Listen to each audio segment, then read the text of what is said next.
You smell gas? No? Ooh, when did you say you filled it up? Yesterday? That's not good.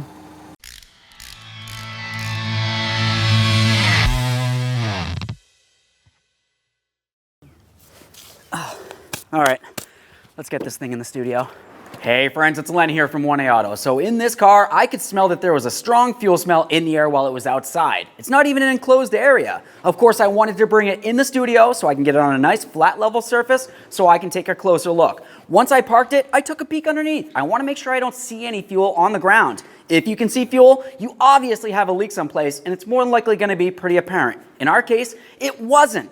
Of course, 1A Auto does sell a whole bunch of fuel-related items such as EVAP parts or even fuel tanks or fuel lines. So if you need anything, go ahead and order it from us. We'll ship it to you fast and free. Let's lift up the hood and have a look. Now, while I'm looking under here, I'm taking a peek at anything that might be wet, but I'm also trying to give it a whiff. I don't smell any fuel up in this area, but it couldn't hurt to take a look. I'll look for my fuel lines, which generally lead to a fuel rail, which would go across the top of the engine or even one of the sides. I can tell this joint doesn't have any leak. That's good. We also have some EVAP lines here. Generally, these are going to be made out of plastic. There will be some type of connector and they will have a little bit of movement, but overall, they shouldn't want to separate. If you can separate any of these lines or they look dry, cracked, or brittle in any way, you could potentially have fuel vapors coming from the area, which overall is no good, but it's not necessarily as unsafe as an overall fuel leak. Now up here, this looks good. Like I said, I don't smell any fuel, so I'm going to carefully get this up in the air so we can have a closer look under the vehicle. Down along the back of this vehicle, I can see part of the EVAP system. EVAP stands for Evaporative Emissions System. So essentially this is part of the fuel related system. It takes care of the vapors, making sure that it gets burnt up in the combustion chamber, but not getting shot out into the environment. Of course, you need to make sure everything down along here is sealed as well. Any of the areas that look like they have hoses have to have some sort of seal. You want to make sure they're on there and they're on there nice and tight. We'll make our way. Generally, these are all plastic, so if you don't see any dry, cracked, or brittle pieces, overall they're usually good, in exception of one of the joints like I said. At this point, I've ruled out the EVAP system. I don't see anything here. Everything feels nice and tight, and right in this area, I don't even smell anything from any of these lines, which is all a good sign. Something else I want to mention real quick about the EVAP system. There will be lines and the charcoal canister that are generally out in the open, so you can see them fairly easily. But there will also be lines that go up into areas that are a little harder to see. Those lines will be making their way all the way up to the engine so that the fuel vapors can be burnt up in the combustion chamber. You're probably wondering, why am I even talking about the EVAP system if I'm looking for a fuel smell / a fuel leak? I kind of hinted on it a little bit. That's because that's where the fuel vapors are going to be going through. Of course, this is supposed to be a sealed unit. There's going to be valves inside here that open and close as needed that are going to allow the vapor to go ahead and get shot up into the combustion chamber to be burnt up while your vehicle's running. When it's not running, all the valves are closed and all the vapor and fuel stays right inside an enclosed system. If it's not enclosed, you're going to have evaporation. Fuel will evaporate, the vapors are going to go away, and you're going to be losing out on money while you're driving down the road. Now, we already looked at the fuel rail in the engine compartment, so now I'm going to find those fuel lines coming down under the vehicle. On most passenger vehicles, you're going to find that they come down along the driver's side. You want to give them a close inspection all the way to where they meet up with either the fuel filter or even fuel sending unit. I'm going to give this a little wiggle, and I'm looking for any spots that look like they might be rusted or rotted or damaged in any way. This area right here has been hitting directly up against the car, holding moisture, and you can tell that it's not in very good condition. It's not leaking in any way, and I don't smell anything here, so it's not something I'm worried about, but it is something to note. I'll continue following these lines all the way up and over here, and I can see that they come right over here to my fuel filter. The fuel filter will have an inlet and generally an outlet of some sort. So we have our inlets, which come from the fuel tank. They lead in, and then it's going to go to the outlet, which of course leads up to the engine.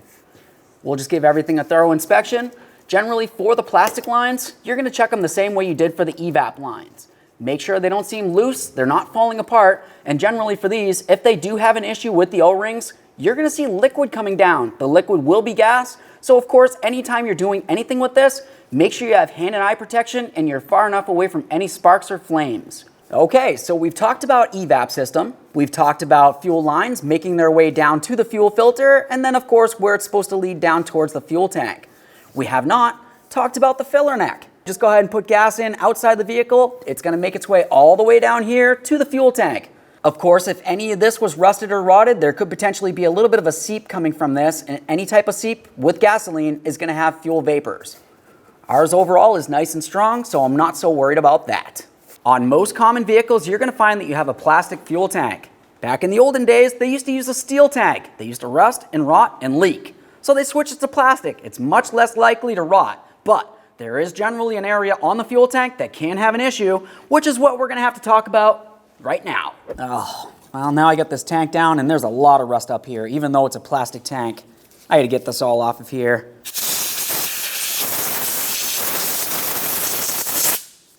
Ooh, there it is. Now at this point, we have the fuel tank down. I found all along the top of the fuel tank where the sending unit is supposed to be, it's covered in rust. Water's been sitting up there and it made a lot of debris. I went ahead and blew it off, and what can I see? The ears where the locking ring are supposed to sit into are peened up. They're rotted and they're weak. Overall, that's no good.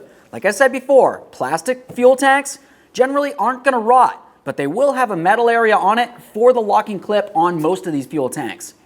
Metal rusts, it's what happens. So you wanna make sure you take a close look.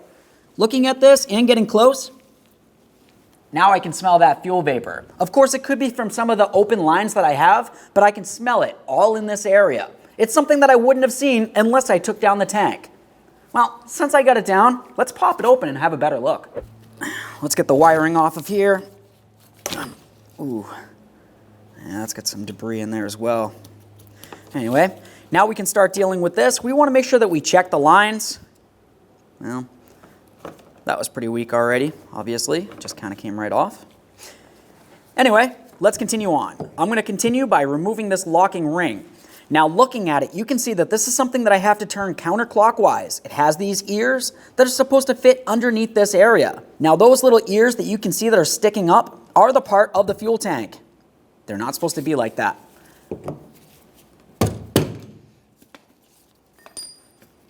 Okay, so now that we have this popped up, the next thing that I always like to take a peek at is the seal that's in this area.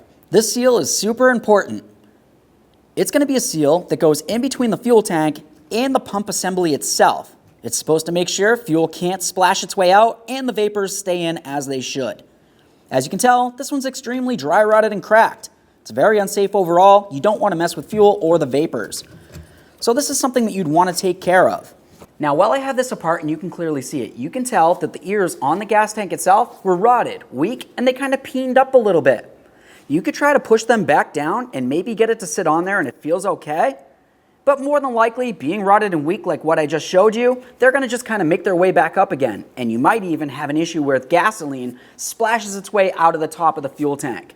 So if you find that you have an issue with the fuel tank itself where the ears or the locking ring is damaged in any way, you want to go ahead and replace the fuel tank. You can go to 1aauto.com, order yourself a new one, shipped fast and free. While you're at it, you want to make sure that you replace the seal that goes around it, and at the same time, go ahead and replace the fuel pump assembly as well. You're going to be taking it out of the old tank, and if it's been in there for a while anyways, it really only makes sense. Aside from that, I hope you liked the video. I hope you learned a little something. If there's something in this video that you found was interesting or you thought somebody else might find it interesting, go ahead and share it with them. It would mean everything to me. If you like the video or love the video, go ahead and smash on the like button for me. It means the world. While you're at it, go ahead and subscribe, ring the bell. That way there you, all of your friends, can be kept up with all of our latest content. Thanks.